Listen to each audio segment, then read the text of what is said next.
Mayday, Mayday, Mayday! Coast Guard, this is the Atlantic Destiny. We have a fire. We are taking on water. She is going down. 120 miles south of Yarmouth. 31 souls on board. We need help. We need help now! That call came from the Atlantic Destiny. A fishing boat, 120 miles from the nearest land.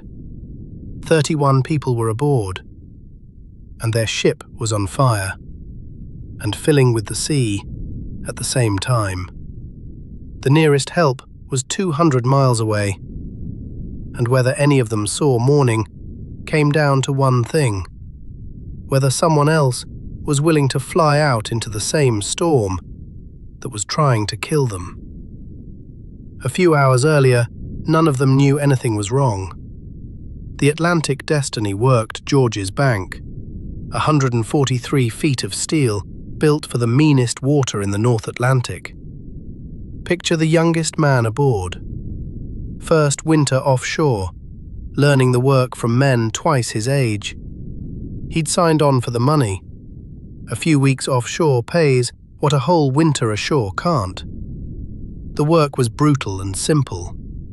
Sort scallops in the freezing spray until your hands stopped working. You learned by watching men twice your age who'd stopped noticing the danger. You slept a couple hours, then did it again.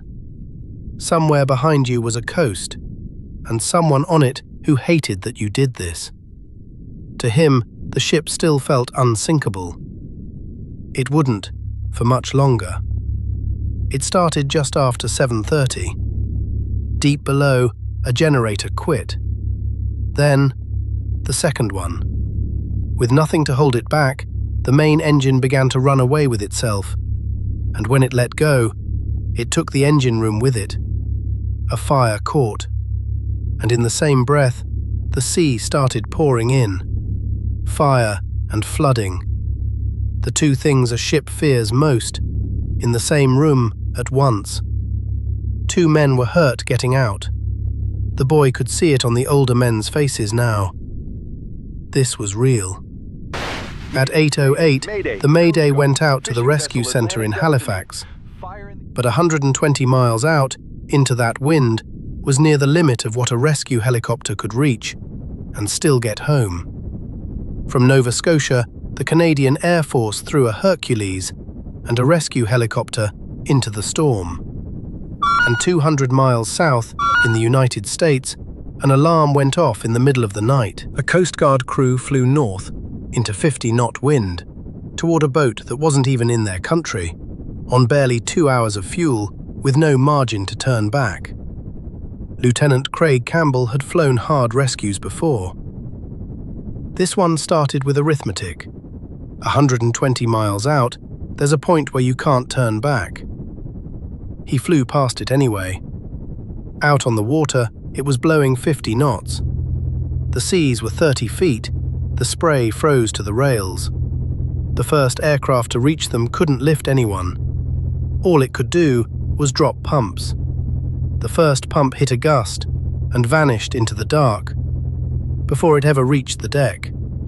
So the plane came back lower, 150 feet over a pitching ship, and this time it landed. Flying a 4-engine plane that low, that heavy, over a pitching deck in the dark takes its own nerve. For a few hours, that one pump was the only thing between 31 people and the bottom. At 17 past 11, the helicopters began the hoist. And this is the part that should not have worked. In the dark, over the water, a Coast Guard rescue crew fighting to bring them up. They could only take a few at a time, then run for the nearest coast and turn back for the rest. All night, the ship's mast stood 80 feet tall.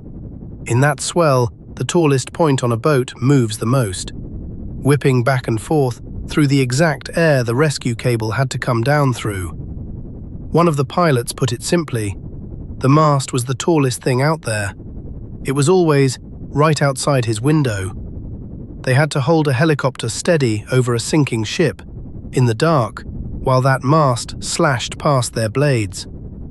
For the boy, It was a choice he never imagined making. Climb into a thin metal basket, let it lift you off a deck tilted 30 degrees, and hang on a wire over a black ocean. One at a time, the crew went up, into the storm, into the light.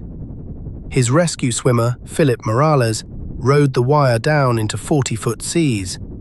Beside a hull that could crush him, he loaded strangers into the basket, one at a time. Then he clipped himself back on and went down for the next one. And then it nearly fell apart. The Canadian helicopter lifted 6 people and got a hydraulic warning.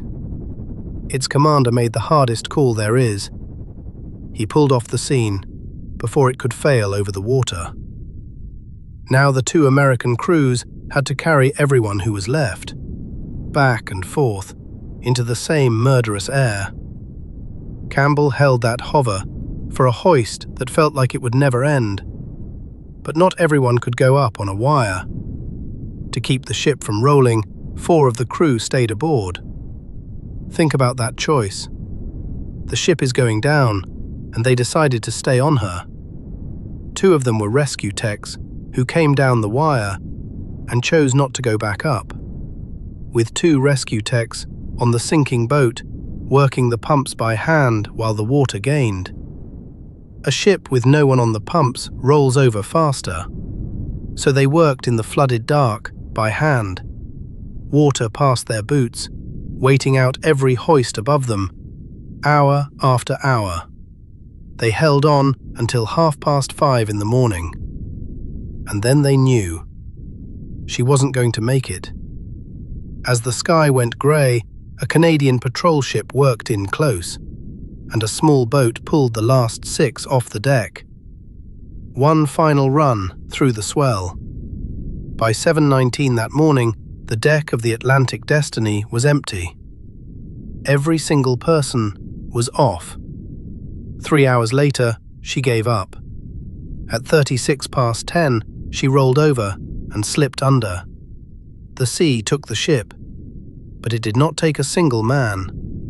31 people went into that night. 31 came home, 2 with minor injuries. That was the entire cost. Every one of them had a family that got the call no one out there is ever promised. It wasn't luck. What saved them was 2 nations who had agreed, long before, to fly into each other's storms. Strangers, in the dark, deciding your life was worth risking their own. For that night's work, the American and Canadian crews were honored together. 120 miles from land, on a burning ship that was filling with the sea, those men were as far from help as anyone gets. The ocean doesn't care. It never has. But that night, people came anyway. All night. One at a time. Until everyone was home. That boy went back to sea. But he knows something now he didn't before. That 100 miles from anywhere, someone will still come. If you want more stories like his, subscribe.